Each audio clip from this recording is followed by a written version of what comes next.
I've always had a passion for exploring abandoned places. This time, together with my friend Elliot, we decided to investigate an old railway branch.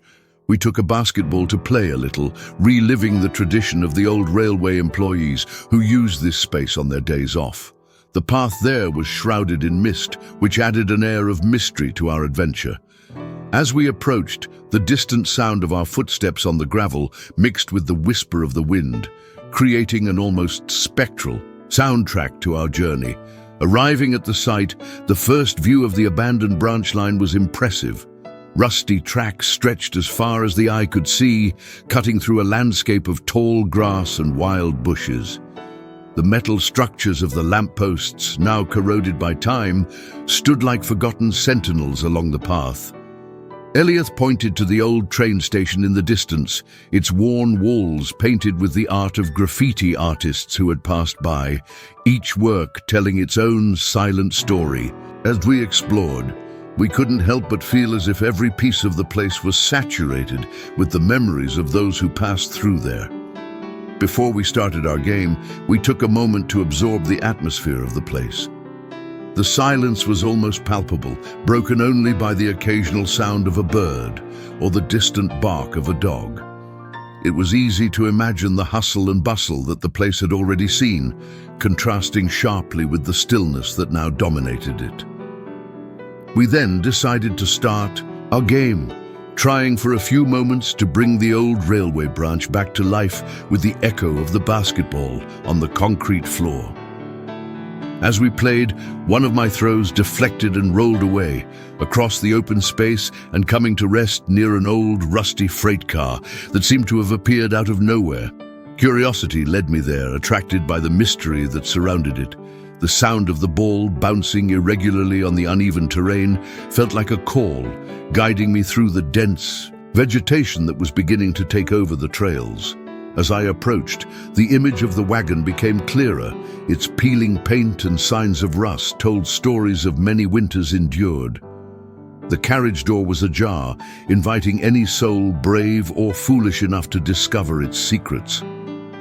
I hesitated for a moment, feeling the weight of the silence around me. The air was thick with an eerie feeling, almost as if the place itself was watching and waiting to see what I would do.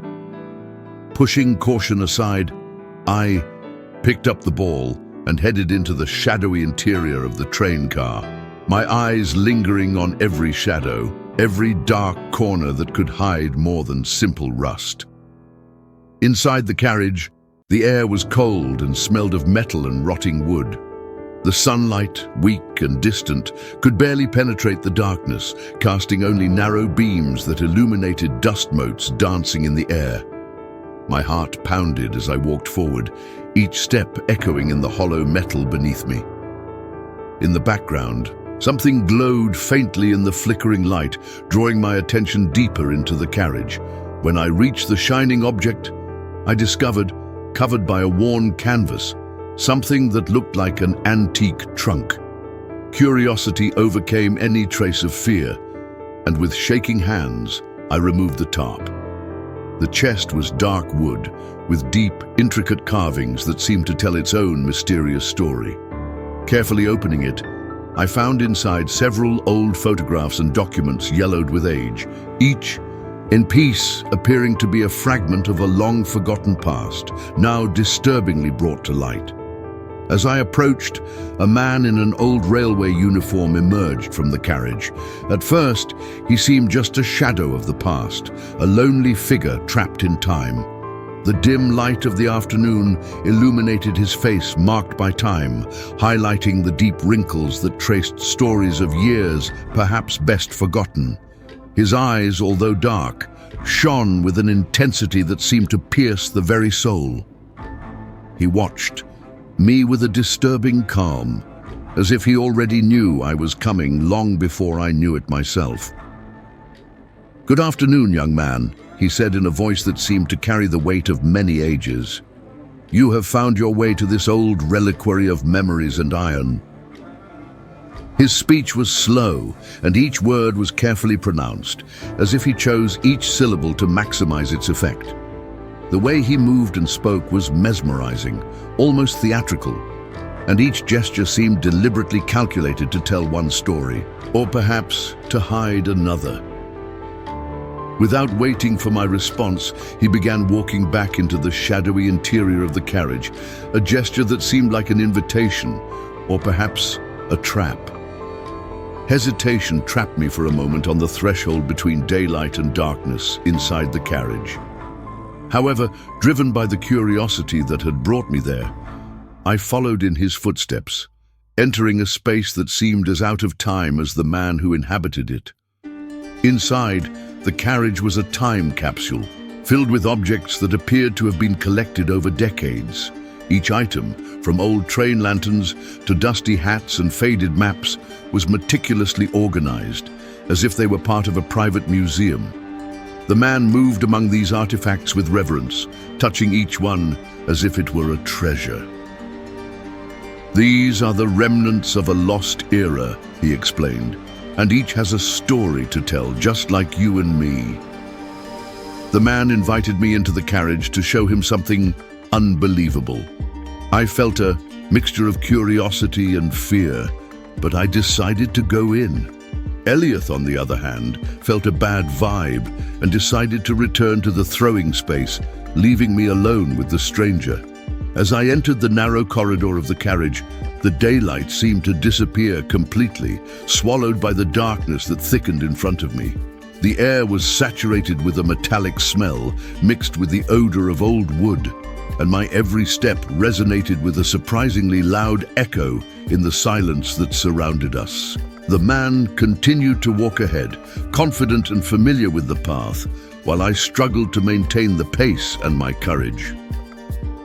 "Here, we store more than just objects," he began, his voice echoing off the walls of the carriage as if it were part of the environment. "We keep secrets, stories that the world chose to forget, but that cry out to be told."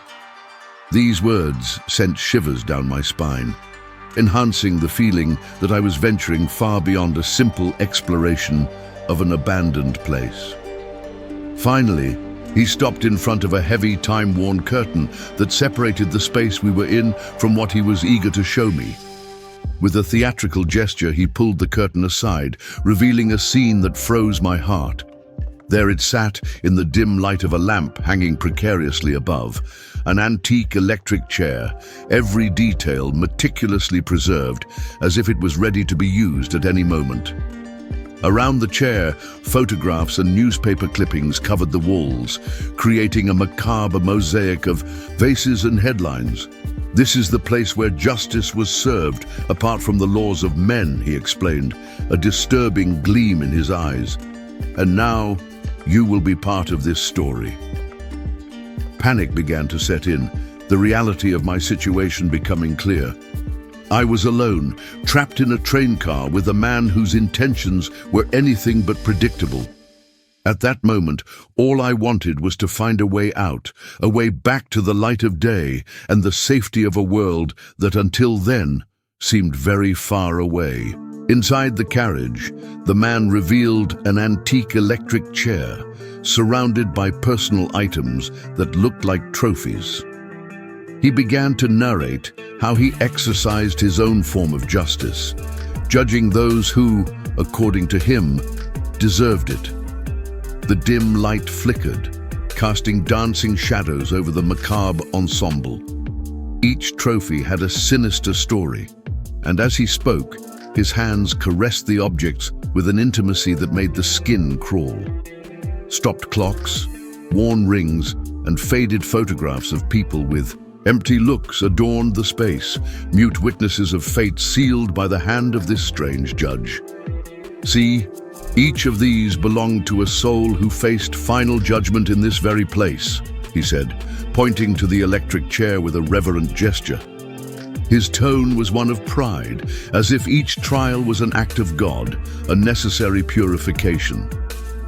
The hairs on the back of the protagonist's neck stood on end as he watched the man delicately touch a pearl necklace, telling the story of a young woman whose only Crime was loving the wrong person. The air inside the carriage seemed to condense, each breath becoming heavier as the stories unfolded. This place, this court that I have created, is where true justice is served. Far from the eyes of the corrupt law, the man continued, his voice gaining an almost religious fervor. He approached the electric chair, stroking the worn leather of the back. Here, judgments are final, and each verdict is absolute. The tension in the air was palpable, the man's every word echoing in the confined space, filling the carriage with the weight of 1,000,000 past judgments. Suddenly, he turned around, his eyes fixed on the protagonist with an intensity that cut like a razor. And now, my young friend, it is your turn to stand trial. Do you consider yourself innocent or guilty? The question was thrown as a challenge. The silence that followed was deafening. The protagonist felt his heart beat against his chest, the reality of his situation hitting him with the force of a runaway train. He was alone, at the mercy of a man who saw himself as judge, jury, and executioner in a court where mercy seemed to be a forgotten word. He smiled sinisterly, letting out a laugh that echoed off the walls of the carriage like a dark omen. Ha ha ha ha! You have been chosen to be the next to stand trial. The laugh cut through the air, sending goosebumps across every inch of my skin. Fear settled in my heart, cold and heavy, as the reality of my situation began to sink in. The air in the carriage seemed to freeze. My every breath became a struggle. The man was still smiling, his eyes fixed on me, no longer like a human, but like a predator watching its prey. "There's nowhere to run, young man," he said with chilling calm. "Here, in this court of fate, all roads lead to a final verdict. The isolation of the place, the distance from the voices of the outside world, the futility of my cries for help, everything became painfully clear. The only light was that which illuminated the electric chair, now more similar to a sacrificial altar than a mere object. Every detail of the car, every shadow seemed to conspire, closing around it like a carefully prepared trap. He began walking toward me, each step resonating against the metal of the carriage, like the ticking of a clock counting down the last moments of freedom. "Come on. There's no need to be afraid," he murmured, holding out a wrinkled hand. "Justice needs to be done, and today, you are part of it." Their movements were slow but inevitable, like the tides pulled by the moon. I instinctively backed away, my back meeting the cold metal of the carriage wall, with nowhere else to go. With a smile that didn't reach his eyes, he continued, "Do you believe in destiny, my friend? Today is your day to discover yours." His voice was a venomous whisper, mixing with the soft noise of the electric chair being readied in the background. My heart beat wildly, each beat resounding in my ears like a war drum. Fear had turned to terror, and the imminence of a trial by a man whose sanity I questioned made everything more frightening. The certainty that I needed to escape this nightmare became my only truth in that moment of absolute despair. These paragraphs intensify the atmosphere of suspense and fear, creating a vivid, emotionally charged scene and setting the stage for a desperate fight for freedom. If there are any specific elements you'd like to tweak or add, I'm happy to continue refining the narrative. As the man manipulated the wagon keys, locking us inside, the reality of the danger became palpable. I began desperately looking for a way out, knowing my life depended on it. My eyes scanned the dark environment, searching for any sign of an escape route. The carriage, full of menacing shadows, seemed to mock my desperate situation. My breathing became rapid and shallow, each puff feeling like a Herculean effort as I moved silently, trying not to attract the attention of the man whose presence became increasingly sinister. The darkness inside the carriage was almost tangible, heavy and oppressive, as if it could suffocate any hope I had of escaping. However, My panic served as a catalyst, sharpening my senses. My fingers found what looked like a loose metal bar on the floor, a relic of some previous modification of the wagon. Armed with this, I felt a rush of courage, however faint.